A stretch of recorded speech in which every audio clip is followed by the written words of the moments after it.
This past March, Ottawa announced plans to bolster Canada's Navy fleet by building new Arctic patrol ships in Halifax. Well, CBC News has learned the government was warned by its own advisors that the cost was too high. So why did the government go ahead?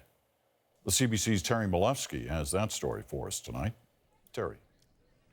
Well, Peter, the government has always rejected complaints that it's paying too much to build up Canada's shipyards and modernize the Navy. But it turns out that the government's own experts had the same complaint. But, damn the torpedoes, the government went full speed ahead.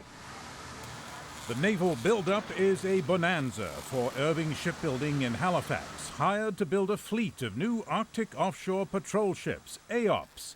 It means a gusher of government cash, $3 billion in all. Here at the Irving Shipyard, you are making history, and darn good ships.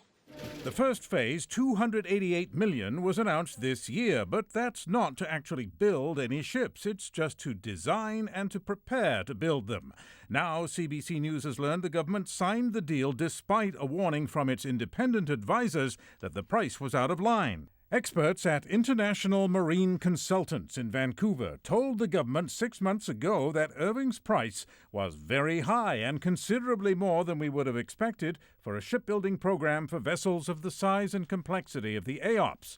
But the deal was set to be signed just 2 days later, and it was. They did, as you say, have an independent review done. They hired somebody who had knowledge about shipbuilding. He asked the right questions. He told them what they needed to ask. They just didn't follow through, and they just didn't listen. The outside experts also noted that other ships with similar ice capability cost much less. Like this American ship, the Sikuliak, launched this year for use off the coast of Alaska. It cost $200 million to design and build, less than the $288 million that Canada's paying just to get ready to build its patrol ships. Critics say the government needs to listen to advice. There's no expertise in government. Who's going to look at those issues and the proposals from the Irvings and their subcontractors? We don't have anybody because they haven't worked in that area for 30 or 35 years. So we're going to go out to third-party consultants who do have that kind of expertise and can advise us. Can be proven. Opposition critics say the government should have listened. It's a bit like the Three Stooges trying to buy a car.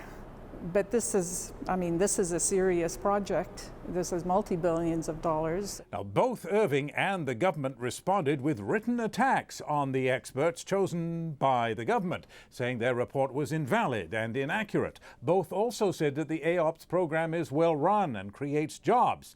But sources in the industry say the government really had no option but to stick with Irving, having no one else to build the ships that it promised.